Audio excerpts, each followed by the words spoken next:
Halo kalian semua, para generasi yang haus akan literasi. Hari ini gue mau bahas sebuah isu yang sampai hari ini gue bisa bilang masih berlanjut sampai sekarang, yaitu bahaya dari fentanyl. Kasus ini kebanyakan terjadi di Amerika sama di Inggris, yang sekarang udah mulai concern tentang hal ini ya. Karena kasus di Inggris itu udah makin lama makin naik, terutama sejak COVID. Ini memang biang dari segala kehancuran hidup manusia zaman modern ya. Nah, kalau kalian penasaran sama efek dari fentanyl ini seberapa parahnya, itu tuh fentanyl ini tuh lebih bahaya karena lebih kuat 50 kali lipat dari heroin dan 100 kali lipat lebih kuat daripada morfin.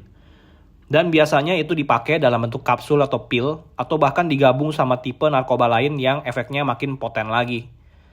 Apalagi waktu COVID, para pemakai ini kan nggak dapat akses ke narkoba-narkoba yang biasa mereka pakai ya. Jadi mereka cari jalan lain tuh, dan mereka pakai ini akhirnya. Secara keadaan adiksi dan sakau mereka itu kan harus tetap dipenuhi ya. Apalagi tempat rehab kan juga pada tutup ya waktu COVID. Nah, efek dan bahayanya itu apa aja sih? Langsung aja kita take a closer look.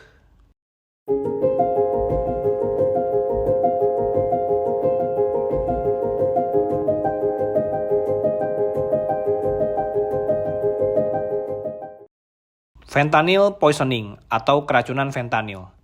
Kasus ini udah bisa terbilang jadi epidemi di negara Inggris sama Amerika, terutama mulai dari tahun 2021. Kalau ngelihat dari data tahun 2015 oleh National Institute on Drug Abuse, itu 20% kasus overdosis itu diakibatkan sama fentanyl. Tapi di tahun 2021, kasus overdosis yang diakibatkan oleh fentanyl ini nyampe 70% ya. Jadi udah lebih dari 3 kali lipat lebih parah. Nih kalian bisa lihat grafiknya di video ya.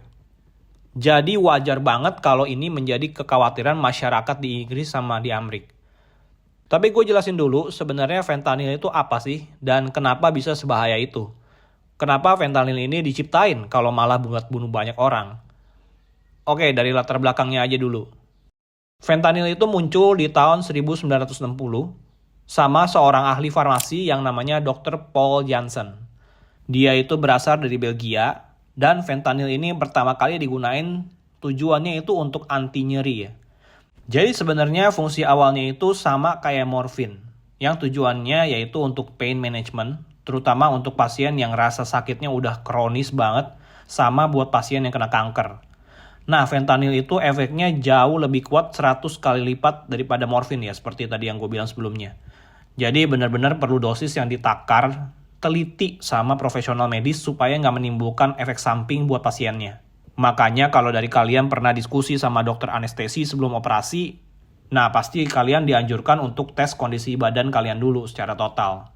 Kayak tes jantung, tes darah, itu semuanya dicek supaya nggak ada efek samping yang bisa bahaya kepada pasien.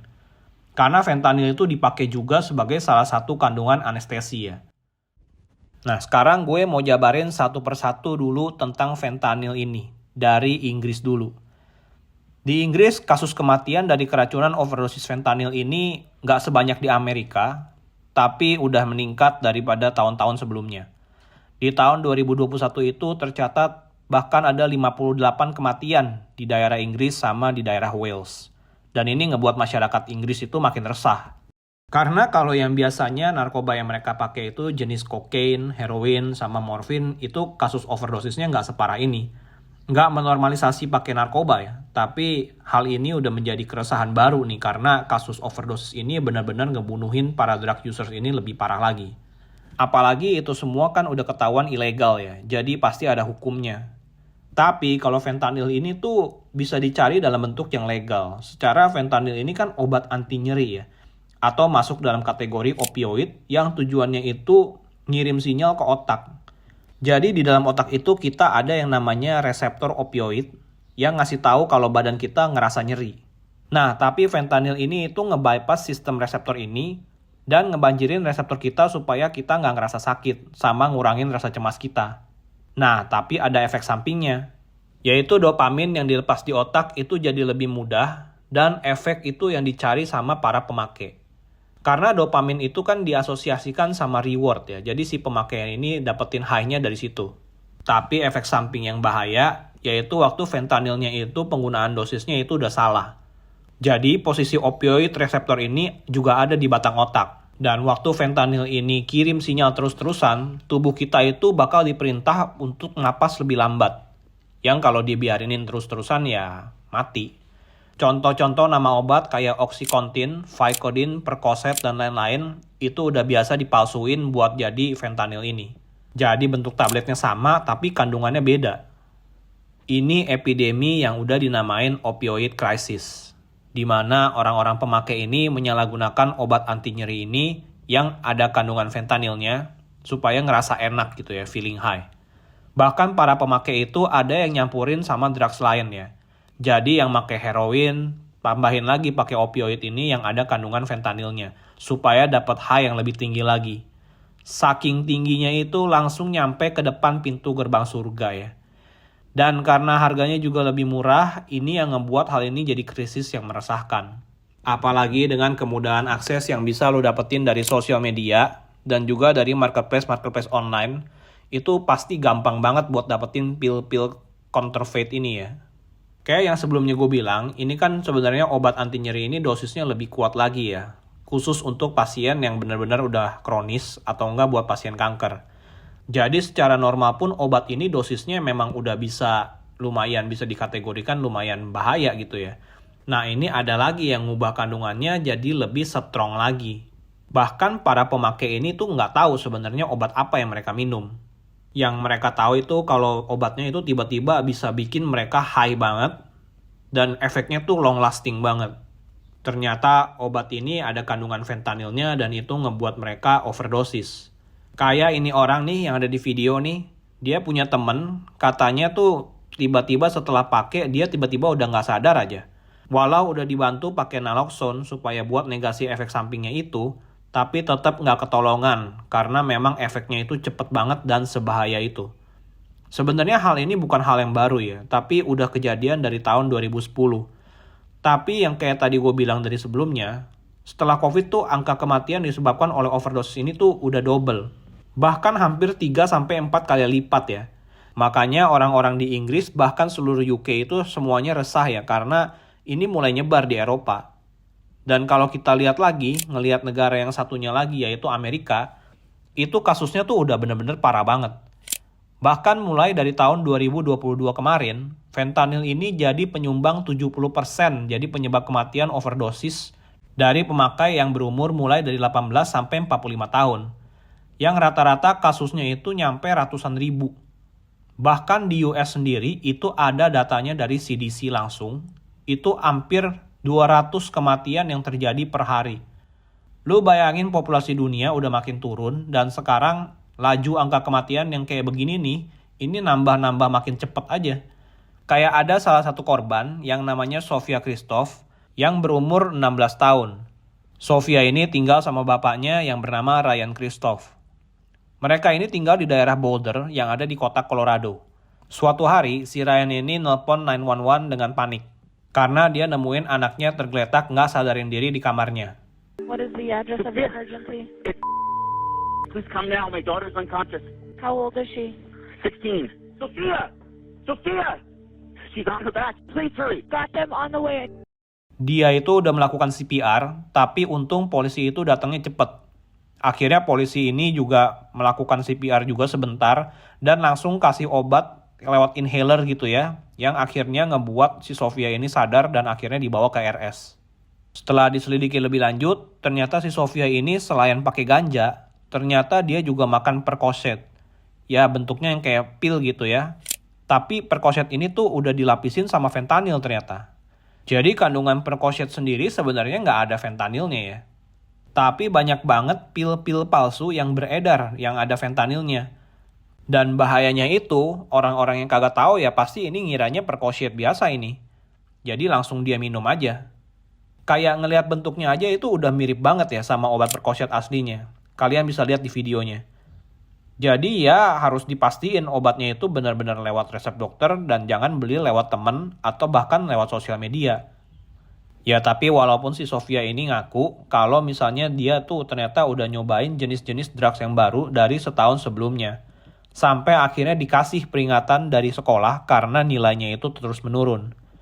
Dan dia juga cerita kalau belinya itu gampang banget. Jadi dia itu tinggal nyari di Snapchat atau bahkan mungkin Instagram Note gitu ya, yang sekarang juga udah bisa. Dan banyak dari drug dealer itu yang tinggal pakai emoji pil atau api gitu. Dan itu tuh kayak kode rahasia gitu ya. Sampai si Sofia ini nanya akhirnya, mereka tuh punya barang yang buat dijual nggak katanya. Dan akhirnya dapetin barang ini. Sampai DEA itu nyediain cheat sheet ya. Emojinya apa aja yang ngejual obat-obatan ini supaya para ortu-ortu di sana pada ngerti canggihnya dapetin barang zaman sekarang. Dan DEA ini juga terus usaha buat nangkep-nangkepin para bandar fentanyl ini ya. Tapi ada aja yang operasinya nggak berjalan dengan mulus. Kayak ini yang ada di video, ada yang berhasil lolos dari FBI. Ini juga terjadi di Colorado, karena Colorado udah jadi tempat rute yang dipakai buat bandar-bandar ini. Sebenarnya dia ini juga udah kerja sama tersangka ini ya, yang kabur ini. Tapi waktu ngejalanin rutenya, si bandar ini malah kabur dan berubah pikiran. Emang nasibnya aja ya lagi kurang bagus kali ya. Walau ada juga sih operasi-operasi yang berhasil. Tapi perang sama fentanyl ini terus-menerus berlanjut, apalagi di Amerika ya. Karena udah terlalu banyak banget celahnya. Yang bisa dilakukan sama DEA saat ini ya yaitu seminar, terutama kepada orang tua ya, tentang bahayanya fentanyl ini. Bahkan pil-pil ini sempat ada di tes di lab, karena mirip banget. Jadi obat-obatan kayak yang tadi gue bilang, yang harusnya oxycodone lah, yang harusnya Percocet lah, malah mengandung 70% dari fentanyl. Dan bahkan ada pemakai yang namanya Kati, waktu dia pakai tuh tabletnya dia potong jadi 2, jadi kayak setengah tablet gitu ya. Dan dia minum itu. Katanya itu tuh bisa bertahan efeknya sampai seharian penuh. Dan itu efeknya tuh kuat banget ya. Bahkan kalau dia minum 1 pil, dia itu bakal overdosis. Dan dia ini udah 11 kali overdosis, lu bayangin ya. Dan dia tuh sering banget udah mau lewat kalau temennya kagak pakein dia naloxone. Naloxone itu semacam inhaler lah yang kayak tadi gue bilang sebelumnya. Jadi supaya buat negasi efek samping dari fentanyl ini. Dan fentanyl ini efeknya tuh udah parah banget ya. Jadi nggak bakal bisa dikonsumsi secara murni biasanya. Bisa, tapi resikonya lebih gede aja. Soalnya di tablet-tablet ini aja, biasa kandungan fentanylnya itu cuma 1-2%. Tapi sebenarnya udah bahaya. Jadi kalau manusia pakai 2 mg dari bubuk fentanyl ini, yang kira-kira seujung pensil ini, itu udah cukup buat ngebunuh orang. Dan bahkan ahlinya juga ngomong kalau ini benar-benar susah untuk dibedain. Nggak mungkin kan kalau tiap kali lu beli obat terus lu tes dulu di lab. Selain mahal kan nunggunya juga lama ya. Keburu sakit badan lu nya. Jadi di Amerika itu udah jadi epidemi dan bisa dibilang berkontribusi besar dalam kasus overdosis di sana. Kalau dibandingin sama UK ini udah beda jauh ya. Karena yang main di Amerika tuh udah termasuk kartel. Dan kartel-kartel besar ini juga perangnya juga masih terus berjalan sampai sekarang. Sebenarnya negara-negara di Asia juga ada ya kasus-kasus fentanyl ini. Kayak contohnya di Cina, India, sama Filipina. Nggak cuma produsen tapi konsumen juga. Jadi dua-duanya diembat ya. Memang sesuatu itu tuh selalu punya 2 sisi ya. Kayak yang satu ini solusi dari Amerika. Yaitu dia nyediain vending machine yang isinya itu naloxone. Supaya bisa ngebantu orang-orang yang overdosis ini secara gratis. Jadi ini lu bayangin gratis ya. Jadi di satu sisi niatnya ngebantu, tapi yang namanya udah sakau, lu tahu apa yang terjadi? Yang ada ya diambilin semuanya itu jadi stok. Bahkan abis vending machine ini di-refill, dalam waktu 1 jam atau beberapa jam udah ludes lagi diambilin sama mereka buat dapetin antidotnya. Supaya mereka bisa pakai lagi dan mereka lebih bisa aman sekarang karena udah ada antidotnya kan. Ini sebuah pemikiran pemerintah Amerika yang brilian menurut gue.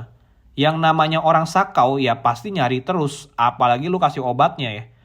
Ya makin mikir lebih enak lagi sekarang kalau overdosis ya gue jadi punya obatnya, lebih aman buat make gitu ya.